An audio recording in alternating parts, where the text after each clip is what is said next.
নমস্কার, আজকে আমার খুবই প্রিয় একটি রেসিপি সিমের বিচি রেসিপি। তার জন্য আমি 500 গ্রাম সিমের বিচি নিয়ে নিয়েছি।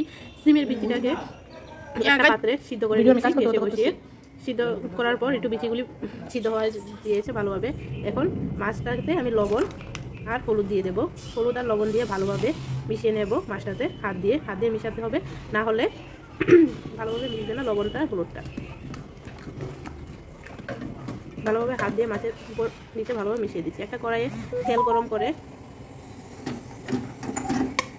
তেলটা গরম হয়ে যাওয়ার পর মাছগুলিকে দিয়ে দেবো। একে একটি সবগুলি মাছ দিয়ে ভালোভাবে ভেজে নেব।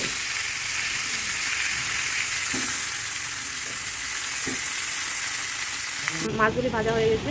এখন একটা কড়াইয়ে তেল গরম করার জন্য বসিয়ে দিয়েছি। তেল গরম হয়ে গেলে এখানে জিরে ফোড়ন দিয়ে দেবো। জিরে ফোড়ন দেওয়ার পর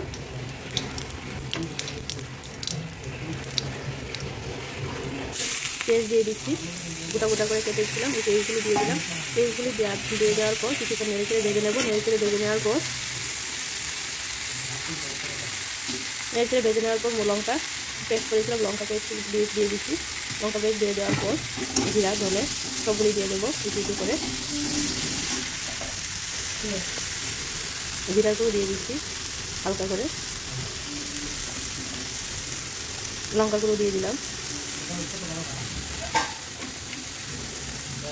হলুদ গুঁড়ো দিয়ে দিলাম। এখানে হলুদ লঙ্কাগুলো দিয়ে ভালোভাবে নেড়ে চেড়ে দিচ্ছি। ভালোভাবে নেড়ে চেড়ে দেওয়ার পর দিয়ে কষিয়ে নিচ্ছি ভালোভাবে।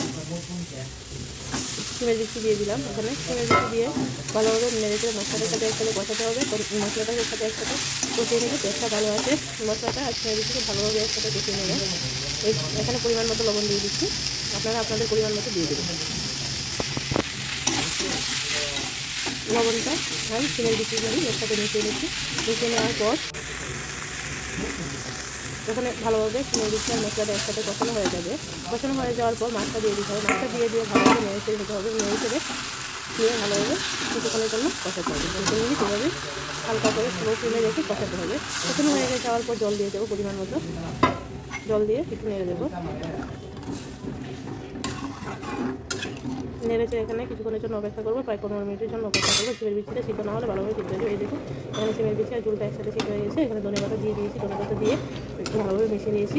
মিশানো হয়ে যাওয়ার পর কিছুক্ষণের জন্য অপেক্ষা করবো। এই দেখুন আমার সিমের বিচি আর মাছ এটা কমপ্লিট হয়ে রেডি হয়েছে। সিমের বিচিটাও গোটা গোটা রয়ে গেছে। আমি বেশি ভাগিনি, ভাঙলে খেতে ভালো লাগবে না, এই জন্য গোটা গোটা রেখে দিয়েছি। আমার চ্যানেলটা যদি ভালো লাগে সাবস্ক্রাইব করে দেবেন। Thank you for watching. Bye by.